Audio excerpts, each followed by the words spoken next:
عليكم ورحمة الله تعالى وبركاته. كي دايرين؟ لاباس عليكم؟ نتمنى تكونوا بخير وعلى خير ويلقاكم هذا الفيديو في احسن الاحوال ان شاء الله يا ربي. اليوم ان شاء الله فيديو جديد. فيديو غادي نشارك معكم فيه واحد جوج ديال الوصفات رائعين جدا ديال السعال وديال الكحه. كتعرفوا دابا يعني وقت البرد كيكون الجو مخربق، بعض المرات كيكون الصهد. كتلبسوا الحوايج غلاض، عفوا الحوايج خفاف بحال هكا ديال الصيد، شويه حتى كيتقلب الجو كيولي البرد، كتمشي كتزيدي كتلبسي، اولا كيكون العكس، كتكوني لابسه يعني حوايج خفاف وكتنقصي حوايج غلاض وكتنقصي، صافي تمايا الانسان فين كيمرض. وبالخصوص دابا في هذا الجو هذا اللي كنهضر معكم دابا فيه حاليا، راه كلشي مريض، كلشي تيعاني من السعال، كلشي كيعاني من الكحه، ما كاينش اللي ما مريضش. واي واحد يعني في الدار مرض كيعادي اللي معاه في الدار، يعني اللي مرض كيصح كيطيح الاخر، داكشي بالتتابع. فانا شخصيا كنهضر معكم دابا ومريضه يعني بالرواح والكحه.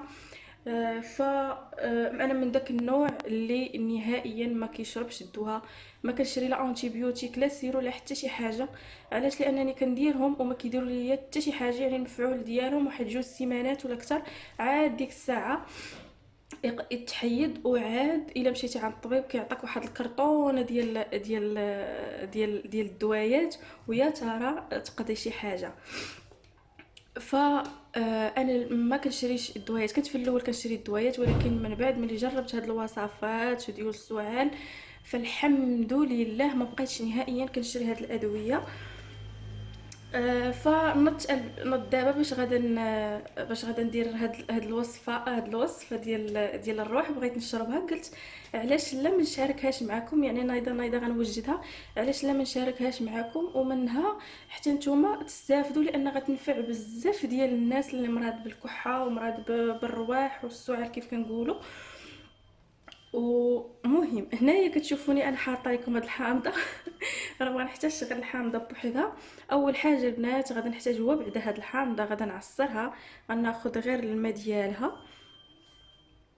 فقلت لكم البنات هاد الحامضه غادي نعصر، ناخذ الماء ديالها، وغادي ناخذ هاد جوج ريوس ديال الثومه، غادي نشويهم. وبالنسبه لهذا غادي نزيد معاهم معلقه ديال الكمون، معلقه تكون عامره، انا ما عمرتهاش، معلقه تكون عامره ديال الكمون. وغادا نضيف نص معلقه ديال السكينجبير، وغنضيف كذلك البزار.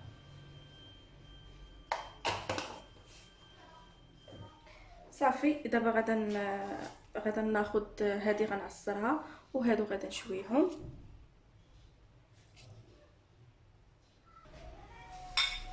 فغتجيكم غريبه البنات، غتشوفوا البزار وغتشوفوا سكينجبير وغتشوفوا الكامل وغتقولوا لي العطريه. العطريه ما طيبي شي حاجه، ولكن البنات راه غير جربوا، حتى تجربوا ديك الساعه عاد غادي تحكموا عليا. نحاول نحيد هاد، خليه حتى نصفيه. ملي غتجربوا البنات عاد غادي نتحكموا، راه والله البنات الا كتبعوها مده 3 ايام غتنساو الادويه، غتنساو السيرو، غتنساو انتيبيوتيك، غتنساو دوليبران، اي حاجه ديال الادويه غادي تنساوها في 3 ايام البنات. كتعطي المفعول ديالها. هي راه في الاول من اول تجربه غادي تبان لكم النتيجه، من النهار الاول غادي تشربيه غتبان لك النتيجه. المهم غادي نعصر هذه ونصفي، نحيد هاد العظومه ديال اللحم. هانتوما البنات الثومه ها هي بقى سخونه، غادي نقشرها.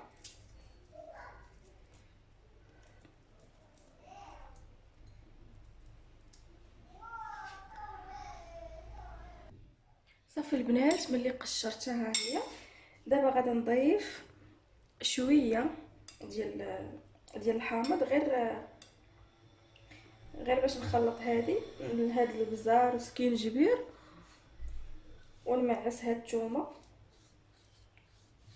هاد الثومه البنات راه في حد ذاتها اونتي بيوتيك، واعره بزاف للرواح، واعره بزاف. كنحاول نمزج هاد الشيء.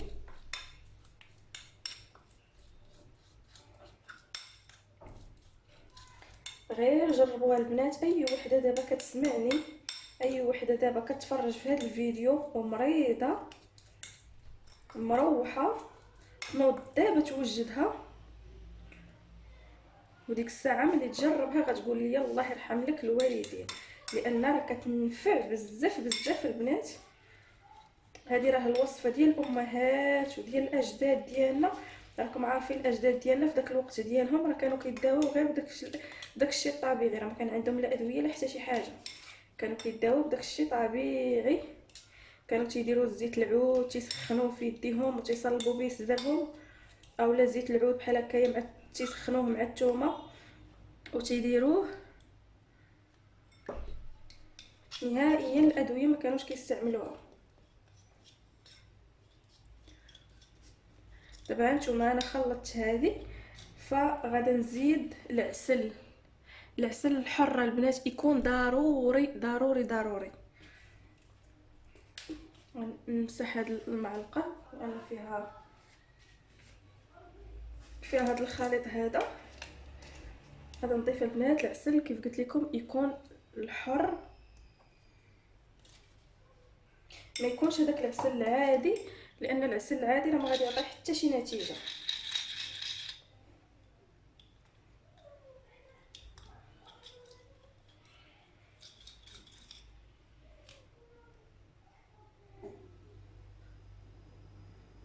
هاد الوصفه البنات كديروها في الصباح قبل قبل قبل الفطور، وكديروها قبل الغداء، يعني قبل ما تغداو وقبل ما تفطروا وقبل ما تعشاو، 3 المرات في النهار لمده 3 ايام. 3 ايام البنات غادي تلاحظوا واحد التحسن ملموس. وهي راه قلت لكم راه من النهار الاول، راه في الاول ملي غادي تشربوها في النهار الاول غيبان لكم الفرق. هانتوما البنات، وها هي الوصفه ديالي جاهزه. هانتوما البنات انا غنشربها معكم دابا. راه تحتفظوا بها، غديروها في واحد القريعه، يعني ديروا القياس ديال النهار كامل، يعني ما تكثروش. بحال مثلا انا ضد ديك الفكره ديال تجمعي كل شيء، مثلا ديري كميه كثيره وديريها في قرعه وتبقاي تشربي فيها مثلا 3 ايام ولا تشربي فيها شحال. انا ضد هذه الفكره. ديري القياس مثلا اللي غتشربي فيه نهار كامل صافي فقط. انا هذا القياس البنات راه غادي يقدني نهار كامل قادني. هانتوما انا غادي نشرب معاكم دابا. انا راه قلت لكم النيت كنت نايضه نوجدها.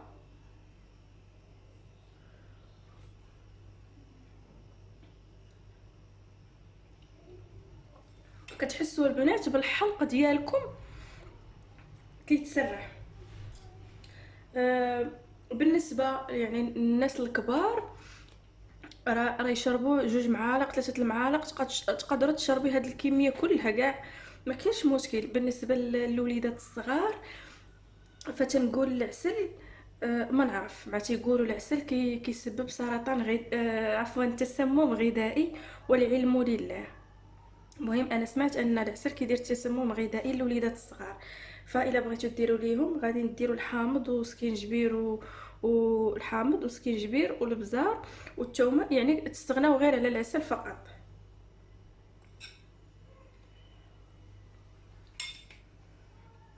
واعره البنات وما كتجيش حامضه لان فيه العسل.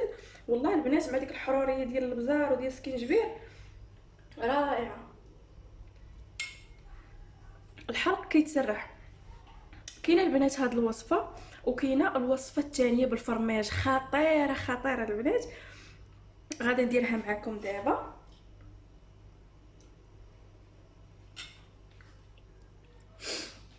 انتم البنات كاينه الوصفه الثانيه اللي قلت لكم، وهي الفرماجه. هذه البنات كتبغي ديريها تاكليها وتنعسي فرماجه وتضيفي معاها معلقه صغيره عامره ديال الكمون، كتمعسيها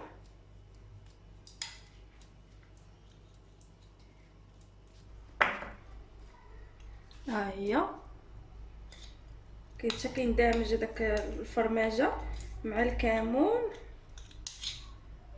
وتاكلوها وتنعسوا مباشره. البنات انا هذا راك شفتوني دابا شربته معاكم وحسيت براسي عرقت، يعني كيخرج داك السموم، والله الا حسيت براسي عرقت.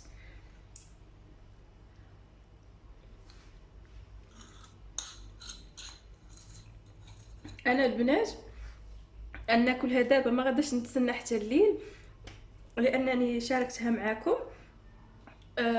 دابا راه يعني يلا الخمسة العشيه، ما غاديش نبقى نتسنى فيها وانا مخلطاها حتى الليل، فقلت لكم انا كنبغي الحاجه تكلف في وقتها. انا غادي ناكلها دابا وحتى الليل ان شاء الله وغادا نعاودها.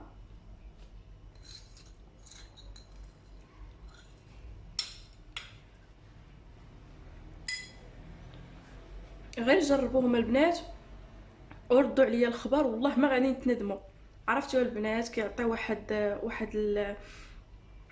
المفعول واعر. انا راه شربت هذا البنات وحسيت براسي سخنت، زوين بزاف. هو اللي كانوا كيداووا به الامهات ديالنا، وهو البنات اللي كنديروا دابا فين ما تنمرض تنجي ليه نيشان. مسكين جبير راه كاين، البزار راه كاين، يعني كلشي كاين في الدار، ما غاديش نحتاجو زعما شي حاجه اخرى. كلشي ساهل كلشي بسيط ولكن مفعول واعر. فكنتمنى اي وحده كتسمع هذا الفيديو دابا ومتابعاني وكتسمع هذا الفيديو دابا تنوضي اختي دابا جربيه وردي عليا الخبر، واعر بزاف. فبلا ما نطول عليكم، سمحوا لي الا طولت عليكم الفيديو لانني كنبغي نشرح لكم وكنبغي نوصل لكم الفكره، ماشي غير نعطيكم الوصفه وصافي ونمشي في حالي. كنبغي نوصل لكم الفكره، الاستعمال، الطريقه، نعطيكم بعض النصائح اللي خاصهم يداروا، بعض النصائح اللي ما خاصهمش يداروا. هادشي اللي كاين. كنتمنى هذا الفيديو ينال الاعجاب ديالكم، واللي عجبكم لايك كيف العاده وبارطاج القناه، وشكرا لكم. مع السلامه.